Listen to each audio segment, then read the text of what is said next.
اعوذ باللہ من الشیطان الرجیم بسم اللہ الرحمن الرحیم۔ آج کی ویڈیو میں ہم کھانے کے آداب سیکھیں گے۔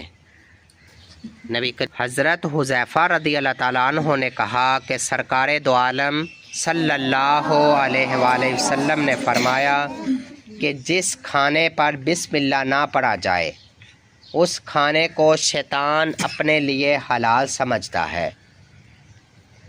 اس حدیث سے ہمیں یہ پتہ چلتا ہے کہ جب بھی ہم کھانا شروع کریں تو کھانا کھانے سے پہلے ہمیں بسم اللہ الرحمن الرحیم پڑھنی چاہیے۔ بسم اللہ الرحمن الرحیم پڑھ کے کھانا شروع کرنا چاہیے۔ حضرت ابن عمر رضی اللہ تعالیٰ عنہما نے کہا کہ سرکار دو عالم صلی اللہ علیہ وآلہ وسلم نے فرمایا، تم میں سے جب کوئی شخص کچھ کھانا چاہے تو دائیں ہاتھ سے کھائے، اور جب کوئی چیز پینا چاہے تو دائیں ہاتھ سے پیے۔ ہمیں کھانا اور پینا کس ہاتھ سے چاہیے؟ اس حدیث کی روح سے سیدھے ہاتھ سے۔ ہمیں کھانا اور پینا کس ہاتھ سے کرنا چاہیے؟ سیدھے ہاتھ سے۔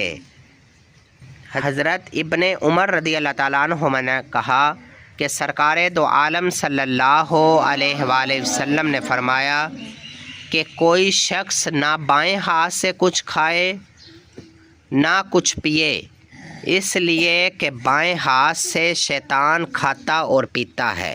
ہمیں دائیں ہاتھ سے کھانا پینا چاہیے، بائیں ہاتھ سے نہ کھانا چاہیے اور نہ ہی کچھ پینا چاہیے، کیونکہ بائیں ہاتھ سے شیطان کھاتا اور پیتا ہے۔